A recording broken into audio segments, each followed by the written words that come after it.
Facebook पे टिक टिक टिक टिक करते तो लड़ा जाएगा। आपने ट्विटर पे ट्वीट डाल दिया, उससे कुछ नहीं होगा, घंटा फर्क नहीं पड़ता है बीजेपी को आपने क्या लिखा है फेसबुक पे ट्विटर पे, किसी को फर्क नहीं पड़ता है। अगर हम अपना वोट जो है डिफरेंट पॉलिटिकल पार्टीज को देते गए, मैं उसको जानता हूँ, मैं उसको जानता हूँ, तो आपने अपना वोट डायरेक्टली या इनडायरेक्टली आपने बीजेपी को डाला। आपकी पीसी का एक रिवाइवल हो गया, यहाँ पे आपकी अपनी पार्टी खड़ी हो गई, यहाँ पे परसों केलों पे लड़ाइयां होती हैं, वो पार्टी खड़ी हो गई। ये जो पॉलिटिकल पार्टीज हैं इनको क्यों खड़ा किया जा रहा है? क्या ये बी टीम, सी टीम, डी टीम, ई टीम नहीं है?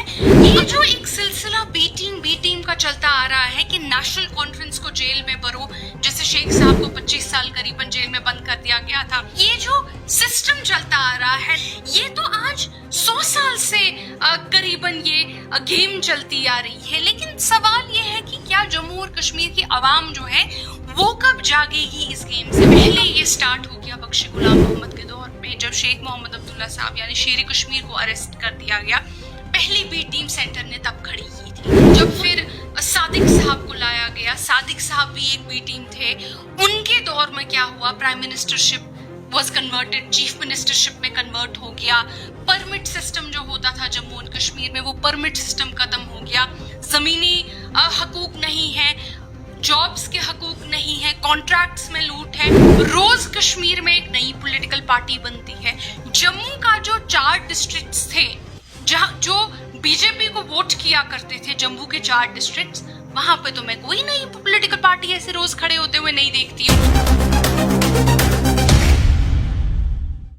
ये हमारे लिए कोई नई बात नहीं है नेशनल कॉन्फ्रेंस के लिए कि बी टीम, सी टीम, रोज रोज एक नई बी टीम, सी टीम खड़ी की जाती है। पहले ये स्टार्ट हो गया बख्शी गुलाम मोहम्मद के दौर में, जब शेख मोहम्मद अब्दुल्ला साहब यानी शेर कश्मीर को अरेस्ट कर दिया गया। पहली बी टीम सेंटर ने तब खड़ी की थी और ये तब से चलता आ रहा है। उसके बाद और बी टीमें खड़ी होती रही। जब फिर सादिक साहब को लाया गया, सादिक साहब भी एक बी टीम थे, उनके दौर में क्या हुआ, prime ministership was converted, chief ministership में कन्वर्ट हो गया। परमिट सिस्टम जो होता था जम्मू एंड कश्मीर में वो परमिट सिस्टम खत्म हो गया। आर्टिकल 370 में जो मेन प्रोटेक्शंस थी वो मेन प्रोटेक्शंस उस बी टीम के दौर में खत्म हो गई। तो ये जो एक सिलसिला बी टीम का चलता आ रहा है कि नेशनल कॉन्फ्रेंस को जेल में भरो, जैसे शेख साहब को 25 साल करीबन जेल में बंद कर दिया गया था, पहले 22 साल, फिर उनके नवासों को।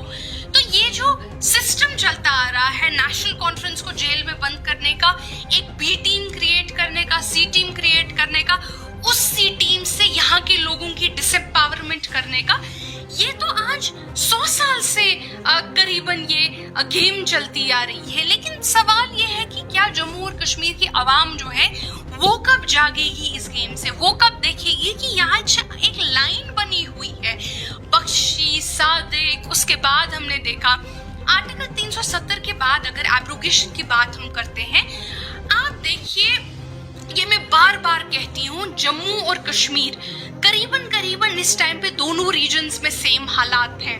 क्या हालात हैं? जमीनी हकूक नहीं है, जॉब्स के हकूक नहीं है, कॉन्ट्रैक्ट्स में लूट है।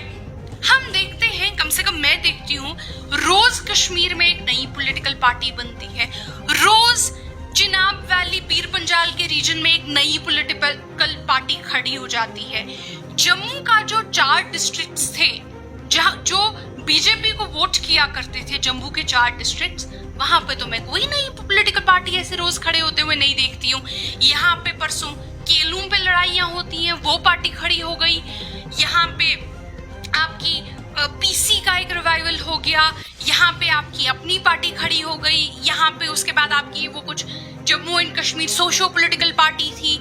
इतनी पॉलिटिकल पार्टीज हैं कि मुझे पॉलिटिकल पार्टीज के नाम तक अब भूल गई हूँ मैं। अब इतनी सारी आपको कतारें याद रखनी पड़ेगी। कहीं ना कहीं ये लोगों को सोचना पड़ेगा कि ये जो पॉलिटिकल पार्टीज हैं इनको क्यों खड़ा किया जा रहा है। क्या ये बी टीम, सी टीम, डी टीम, ई टीम नहीं है? अगर ये आप समझ रहे हैं कि यहाँ के वोट को तोड़ने की कोशिश की जा रही है, इसका जवाब जो है, इसका जवाब लोगों का वोट डालना है और यहाँ की आवाम का वोट कंसोलिडेशन है। मैं बस थोड़ी सी एक बात मैं खत्म कर देती हूँ। उत्तर प्रदेश के इलेक्शंस अगर आप देखेंगे, करीबन 40% पॉपुलेशन पॉपुलेशन ने बीजेपी को वोट दिया था, 60% पॉपुलेशन ने बीजेपी के अगेंस्ट वोट डाला था। तो आप कहेंगे कि वो 60% पॉपुलेशन जो है जीत गई होनी चाहिए और बीजेपी हार गई होनी चाहिए। ऐसा नहीं होता। एक बहुत गेम खेली जाती है।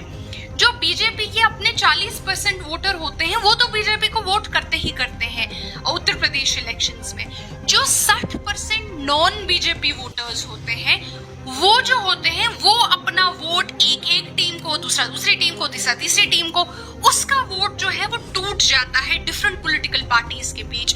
और जब इस कॉन्स्टिट्यूंसी में या जब इस एरिया में वोट की काउंटिंग इलेक्शन के दिन पे होती है, एक बीजेपी को मिले होते हैं 40% वोट, बाकी 10-20 पॉलिटिकल पार्टीज को 4%, 2%, 3%, और BJP emerges as the automatic winner. वही जो है जम्मू और कश्मीर में होगा अगर यहाँ की आवाम जो है अपना वोट सिर्फ एंटी बीजेपी वोट जो है सिर्फ एक पॉलिटिकल पार्टी के खाते में नहीं डालेगी। अगर हम अपना वोट जो है डिफरेंट पॉलिटिकल पार्टीज को देते गए, मैं उसको जानता हूं, मैं उसको जानता हूं, तो आपने अपना वोट डायरेक्टली या इनडायरेक्टली आपने बीजेपी को डाला। और इसमें सबसे जरूरी ये है कि आप अपना वोटर आईडी कार्ड बनाइए। देखिए आज हमने न्यूज सुनी है कि 25 लाख वोटर आ रहे हैं, उनको आप इन चीजों के साथ आप कैसे लड़ेंगे? फेसबुक पे टिक टिक टिक टिक करते तो नहीं लड़ा जाएगा। आपने ट्विटर पे ट्वीट डाल दिया, उससे कुछ नहीं होगा। घंटा फर्क नहीं पड़ता है बीजेपी को आपने क्या लिखा है फेसबुक पे, ट्विटर पे, किसी को फर्क नहीं पड़ता है। फर्क सिर्फ एक बात से पड़ता है, अगर आज आप अपना वोटर आई कार्ड बनाएंगे और इलेक्शन के दिन बीजेपी को हराने के लिए एकजुट होके वोट देंगे।